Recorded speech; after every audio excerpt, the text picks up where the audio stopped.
Can you guys explain why TVIs and comms have been having so much trouble with these in relation to the fact that they are that most of our goals are functional goals? What does that have to do with that? So with standards-based IEPs, like I said, those are, if you do that training in Texas, we have online training and then in person, that is more academic focused. And so, with the functional goals, I think people are like, well, where do we get our goals from? And I think sometimes they forget that your goals can't be something you just pluck out of the air. They have to be evaluation based.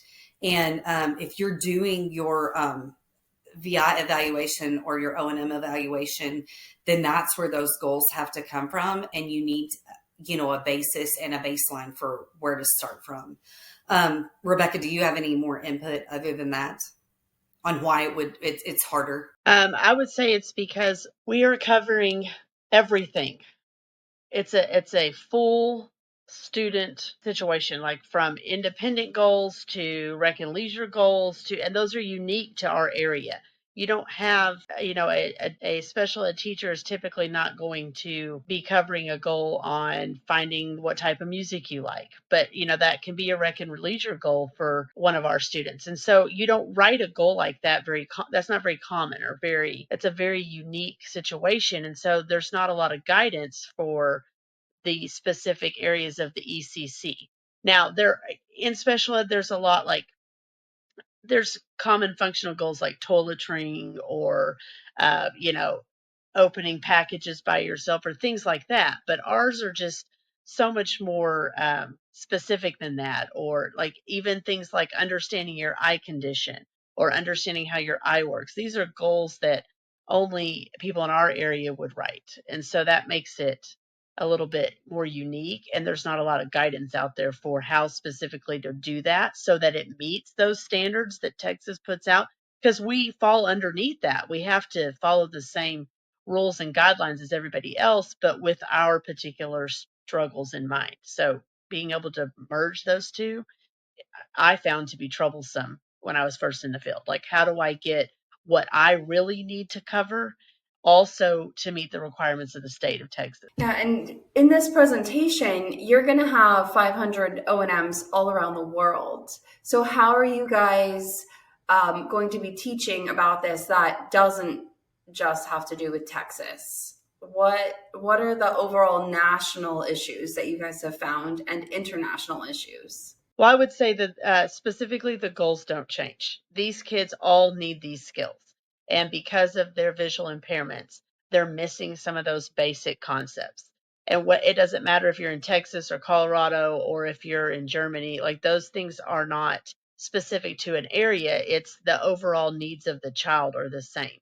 They all have deficiencies due to their visual impairments in these particular areas, one or the other, And so it's about identifying what the student needs and then being able to address that need with whatever state requirements or national requirements that you have. But the need doesn't change. The need is the same. And I think just making sure that you're like, this is where we are, but these are the gaps. And it doesn't matter where the kid, where you live, all those kids are still going to have those gaps. And then also realizing that maybe they have a laundry list of gaps. Well, you need to pick 2 or 3 to focus on. And then when you reach those 2 or 3, then we can talk about writing a new PLAAF statement and talking about, okay, this is where we were and this is where we are. And this is why we need to start again and to start this process all over again. Just making sure that we don't have, that the kids don't fall between the cracks and that we are able to focus on specifics without having to make the student, the family, or us overwhelmed as comms as well. Yeah, it can be tricky to fit all of it into such a short paragraph or 2 paragraphs. And so as we're talking, I just want to remind our community that when we're talking about a PLAAFP or PLAAFP, it's the present levels. That is what we're talking about. And in America, in the IEP, in the Individual Education Plan, we have to turn these in and talk about where the student is, what their present levels are, and basically summarize if they met their goals, plus a little bit more, plus also why do they need services and what is the reason that we're going to continue services or start services. And we have to put that in with the IEP. It's a separate document than the goals or progress reports. And so at the symposium, we're going to be chatting quite a bit about how to get this right and how to do it in a way that makes it so that you cover all of those concept gaps without it being like 8 pages long, without it being something that is so arduous to read. And so I'm so glad that you guys are taking this on and helping us, because the paperwork aspect of our job is often the trickiest. Neither of you guys, when I asked you about students or why you got into this, mentioned the paperwork. You both mentioned the students. And so I just wanted to say thank you for taking on what is pretty boring part of our job, but makes such a huge difference.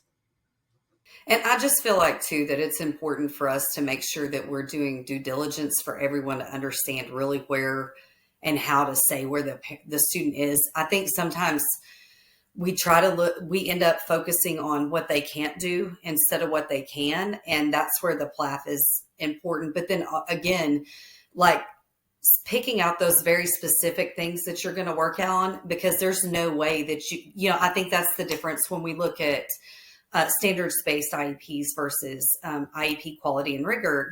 For standards-based, a lot of the time, I think you look at the places the student needs to go because maybe they don't have as many gaps. But if you're looking at a kid that's in a medically fragile classroom, there's no way you could look at every possible aspect of what they need. And I think we forget that too sometimes, is that we've got to take and do one thing at a time, or 2 or 3 things at a time that kind of work together, so then we can reach this common goal. And like I said, it may mean that we have to come back to an additional IEP meeting or do something else, but I would rather make small strides and have to come to more meetings than make 10 goals and only be able to accomplish 2 of them in the time frame because we picked too many things to focus on. Another thing that we really focused on in our presentation that I think transfers easily across states or across internationally is that we really linked the different identification pieces to assessments, things that we were using to find out what their strengths are, what their weaknesses are, to kind of get an overall picture. So we've got a lot of referencing to some materials that will be helpful, I think, for anybody who's coming into our session to see where we get this information and how we got it. Well, I want to thank you guys so much for putting on this presentation at the symposium and for sharing a little bit about you as professionals. It's really cool to see behind the scenes of who these people are, what are their philosophies, and what do they really stand for before we even get into the symposium conference itself. I'm really excited to learn from you.